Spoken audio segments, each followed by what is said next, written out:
ang hawak ko po is pangalawang cellphone na and i-add po natin sa ating V380 Pro na CCTV camera. So, ang gagamitin po nating username and password is yung username and password ng unang cellphone na pinang-register po natin. So, ang tanong guys is, pwede ba yung username and password ng una nating pinang-register na cellphone is pwede rin username and password ng pangalawa, pangatlo at pang-apat na cellphone.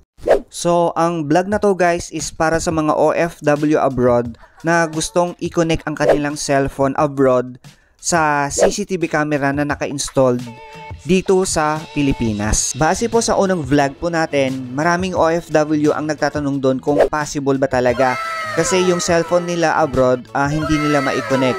So, yun po yung ituturo natin sa vlog na to. Yun guys, actually po hanggang 4 na cellphone ang pwedeng i-connect sa V380 Pro na CCTV camera. Sa mga OFW abroad, sundan nyo lang po kung anong gagawin po natin. Magda-download lang po tayo ng application na V380 Pro sa ating Play Store sa ating cellphone. Ang ituturo natin sa vlog na to is hindi nyo na kailangan mag-register or mag-create ng account dito po sa V380 Pro na application. Kasi po marami pong hindi nakakapag-create ng account dahil pagka ginagamit po nila ang kanilang cellphone number or email ad, hindi po sila nakakapag-receive ng OTP. And then ulitin ko lang po sa mga OFW abroad, no, pagka-download nyo po ng V380 Pro na application, yun i-open lang po natin and then antayin lang po natin magpakita yung I have read and agreed. I-check lang po natin yun and then press din natin yung read and agreed. And then po i-press po natin yung next. Yan. And then yung get started po. Yan po, i-press po natin. Yan. So, makikita natin dito guys sa application, no, login or register. Yung bandang taas, login. And then sa baba, register.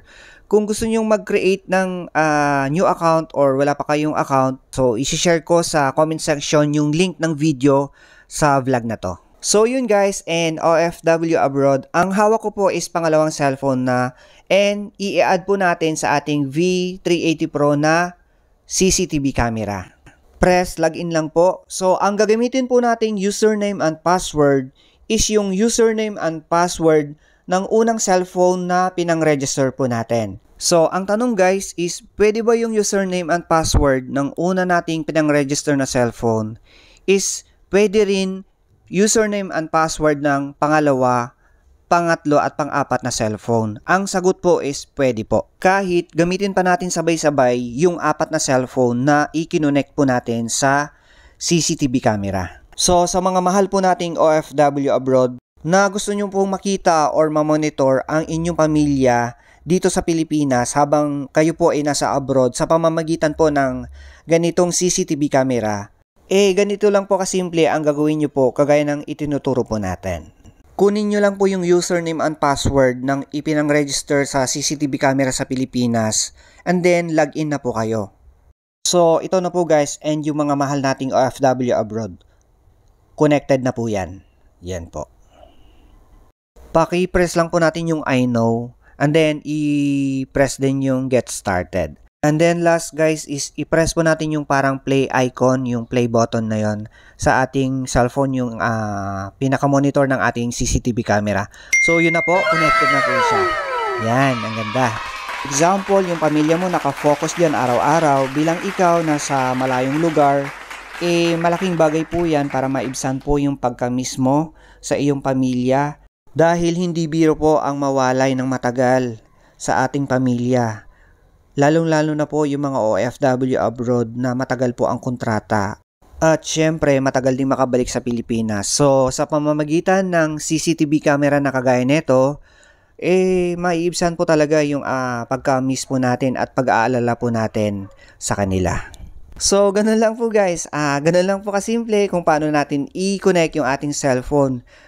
Sabihin na natin kahit nasa ang sulok at parte ka man ng mundo, kaya mong mag-access gamit ang iyong cellphone yung CCTV camera na kagaya nito dito sa Pilipinas. So yun, maisingit ko lang po sa ating vlog na kung gusto nyo pong bumili ng ganitong CCTV camera, ilalagay ko po sa comment section yung link ng seller sa Shopee kung saan po natin pwedeng mabili. So yun guys, ipapakita lang po natin yung area ng ating CCTV camera para ma-appreciate nyo po kung ano yung naging topic po natin sa vlog na to.